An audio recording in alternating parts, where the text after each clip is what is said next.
గుంటూరు మిర్చియాటికి జగన్మోహన్ రెడ్డి గారు పర్యటనకి అంటే రైతుల్ని పరామర్శించి రైతుల్ని యొక్క స్థితిగతులు తెలుసుకుని వాటన్నిటిని ప్రభుత్వానికి తెలియజెప్పడం కోసం ఆయన వెళ్ళిన దాంట్లో ఆ రోజు నేను మచిలీపట్నంలో ఉన్నాను.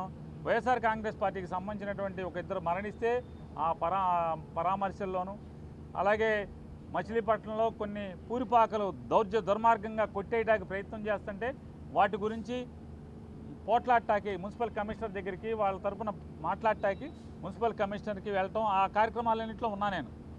కానీ ఈ ప్రభుత్వం వైఎస్ఆర్ కాంగ్రెస్ పార్టీలో ఎవడైతే క్రియాశీలకంగా పనిచేస్తున్నాడో వాడినల్లా తప్పుడు కేసులతో బెదిరించేదానికి జరుగుతున్నటువంటి కార్యక్రమాల్లోనే నా మీద నిన్న గుంటూరులో పెట్టినటువంటి కేసు కూడా ఎంత దుర్మార్గం అంటే పోలీసులే ఒక చిట్టా రాసి ఎన్నికల విధుల్లో ఉన్నటువంటి ఫ్లయింగ్ స్క్వాడ్ టీం లీడరు అలాగే ఆ మెంబర్లతో సంతకాలు పెట్టించి నా మీద కేసు పెడతారు.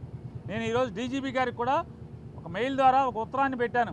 అయ్యా, నీ కింద పోలీస్ శాఖ ఎంత అసహ్యంగా కిరాతకంగా దుర్మార్గంగా చట్టాలని తొంగలోకి తొక్కి మానవ హక్కుల్ని తొంగలోకి తొక్కి తప్పుడుతనంగా రాజకీయ నాయకుల చేతుల్లో కీలుబొమ్మగా వ్యవస్థ ఎలా మారిందో ఒక్కసారి చూసుకోవయ్యా డీజీపీ గారు అని చెప్పని డీజీపీ గారికి కూడా ఒక గంట క్రితం లెటర్ రాశాను. ఆ లెటర్ కూడా మీకు మీడియాకి రిలీజ్ చేస్తాను. ఖచ్చితంగా నేను ఆ ఫిర్యాదు చేసినటువంటి ఎన్నికల పర్యవేక్షణ విధుల్లో ఉన్నటువంటి అధికారులని ఖచ్చితంగా కోర్టులో నేను వారి మీద పిటిషన్ వేయబోతున్నాను.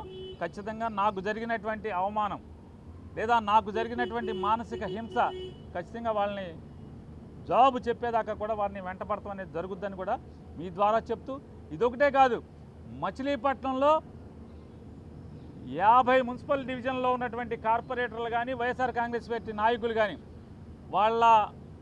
వాళ్ళవి వాళ్ళ భార్యలు కొడుకులు కూతుర్లు మొత్తం ఫోన్ నెంబర్లన్నీ కలెక్ట్ చేస్తున్నారు. అలాగే మచిలీపట్నం మండలంలో ఉన్నటువంటి వైఎస్ఆర్ కాంగ్రెస్ పార్టీ సర్పంచ్లు అట్లాగే గ్రామస్థాయి నాయకులు బ్యాంక్ ప్రెసిడెంట్లు అందరూ కూడా వాళ్ళ భార్యల ఫోన్ నెంబర్లు ఎందుకు పోలీసులకి? అంటే పార్టీలో తిరిగితే కనుక నీ మొగుడిని లోపలేస్తాం లేదా మీ నాన్న లోపలేస్తామని చెప్పని వాళ్ళ కుటుంబ సభ్యులను కూడా ఫోన్లు చేసి బెదిరిస్తాకి, లేదా ఇప్పటికే మా ఫోన్లన్నీ కూడా ఎవరో చంద్రబాబు గారు చుట్టం అంట ప్రకాష్ ఏదో ఉంది ఆయన పేరు, రమేష్ హాస్పిటల్ దగ్గర ఆఫీస్ పెట్టారు. ఒక 17 మంది కానిస్టేబుల్స్కి జీతం కాకుండా మరొక ₹1,00,000 నెల క్యాష్ ఇస్తున్నారు. ఇవన్నీ కూడా టీడీపీ వాళ్ళు చెప్తున్నారు. మీ ఫోన్లన్నీ కూడా రికార్డ్ అవుతున్నాయి.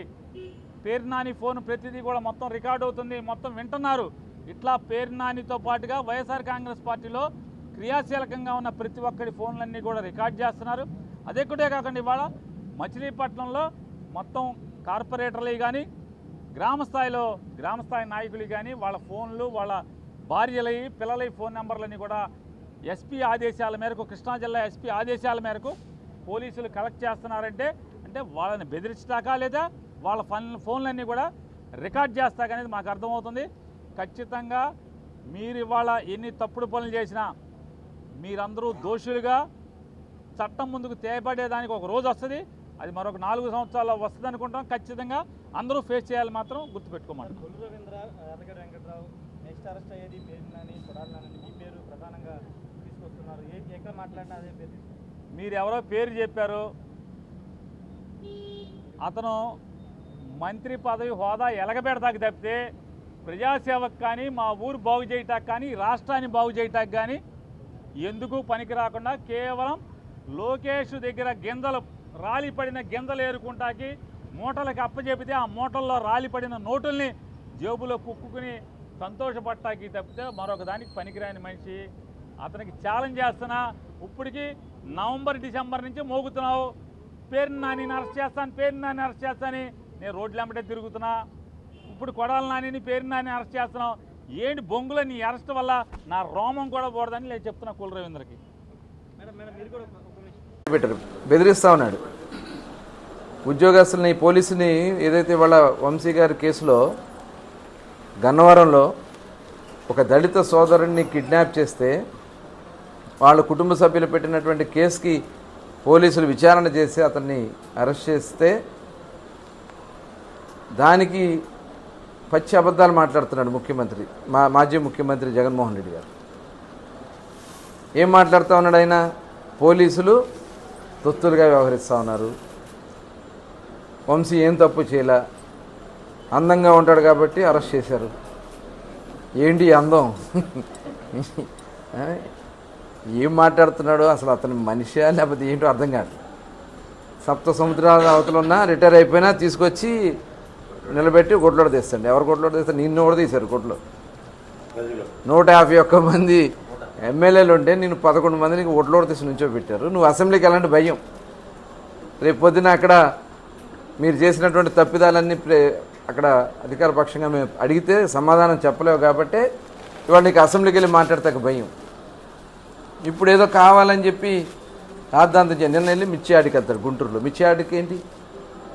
మీరు ఎంత ఇచ్చారు రేటు? ఇవాళ పరిస్థితులు ఏమున్నాయి? కేంద్రం కూడా నేను ముఖ్యమంత్రి గారు కేంద్రానికి దగ్గరికి వెళ్ళి కేంద్ర వ్యవసాయ శాఖ మంత్రి గారితో కూడా మాట్లాడి మరి ఇవాళ ఉన్నటువంటి మిర్చికి గిట్టుబాటు ధర వచ్చే విధంగా ఆయన మాట్లాడుతూ ఉంటా. నువ్వు ఒక పక్క ఎలక్షన్ కోడ్ ఉంది, కలెక్టర్ గారు వెళ్ళడానికి వీలేదని అనుమతులు తీసుకోవాలని చెప్పడం జరిగింది. పోలీస్ అధికారులు చెప్పారు మాకు బందోబస్తు ఇవ్వలేదని చెప్పి ఇంకా మాట్లాడతారు. పెయిడ్ ఆర్టిస్టులను తీసుకొచ్చి అక్కడ రైతులుగా నిలబెట్టి వాళ్ళతో మాట్లాడిస్తారు. ఇదంతా కూడా మొత్తం కూడా వాళ్ళ ప్రజలకు అర్థమవుతుంది వాళ్ళు చేస్తున్నటువంటి డ్రామా, ఐపాక్ డ్రామా. మరొక ఐపాక్ డ్రామాలు చేయడానికి వస్తున్నారు. మీ డ్రామాలు ఎవరు కూడా నమ్మే పరిస్థితిలో లేరు, ఎవరు కూడా తప్పించుకోలేరు. ఒక ఆయన మాట్లాడతాడు మాకు ఉద్యోగం ఉందా? ఉద్యోగం ఉందా ఏంటి? ప్రజాసేవకు ఉద్యోగం కావాలా ఏంటి? బూతులు మాట్లాడదాకైతే కావాలేమో మీకు. ఇవాళ ప్రజలకి బాధ్యతగా ఉన్నటువంటి మేము జవాబుదారులుగా ఉన్నాం, ప్రతిపక్షంగా కూడా జవాబుదారులుగానే ఉన్నాం. ఇవాళ అధికారంలో ఉన్నా కూడా మేము జవాబుదారులుగానే ఉంటాం.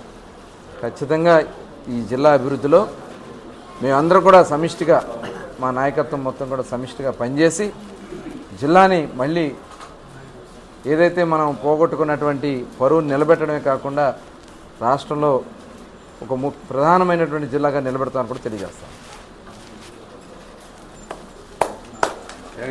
మీరు అందరికీ నమస్కారం.